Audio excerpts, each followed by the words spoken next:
Welcome to County Portal, your simple source for local government services and public records. Let's get started. Will the federal government finally legalize weed? It's the billion-dollar question on everyone's mind as more and more states go green, creating a strange legal twilight zone. Right now, cannabis is a Schedule I drug at the federal level, putting it in the same category as heroin and LSD, meaning the government officially sees it as having no accepted medical use and a high potential for abuse. This creates a massive conflict with the 38 states that have legalized medical marijuana and the 24 states that have approved it for recreational use.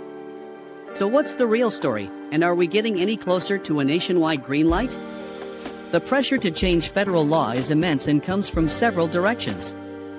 First, public opinion is overwhelmingly in favor of legalization. Polls consistently show that a supermajority of Americans, including a majority of both Democrats and Republicans, believe cannabis should be legal. This kind of public consensus is hard for politicians to ignore forever.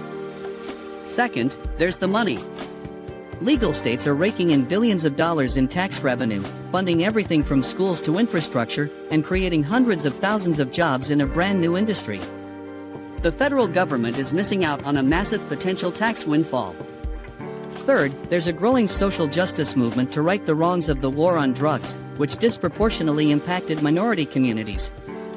Federal legalization would be a major step toward criminal justice reform, potentially allowing for the expungement of past cannabis-related convictions. We're already seeing some movement from the top.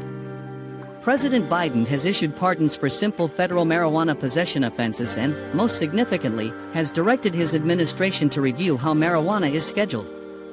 The Department of Health and Human Services has already recommended moving it from Schedule I to the less restrictive Schedule III. This wouldn't be full legalization, but it would be the most significant federal cannabis reform in over 50 years, formally recognizing its medical value and making research much easier. So, with all that momentum, what's the holdup? The biggest obstacle is Congress, specifically the U.S. Senate. Passing a full legalization bill would likely require 60 votes to overcome a filibuster, and while support is growing, it's not there yet. Lawmakers are also divided on the details: how should it be taxed, who should regulate it, and how do you ensure safety and prevent youth access on a national scale? The path forward likely involves more incremental steps, like passing the Safer Banking Act to allow cannabis businesses to use traditional banking services, or the rescheduling to Schedule III.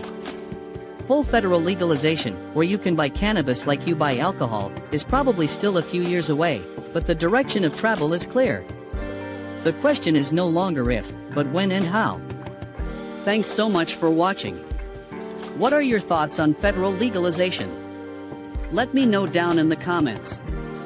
And if you found this video helpful,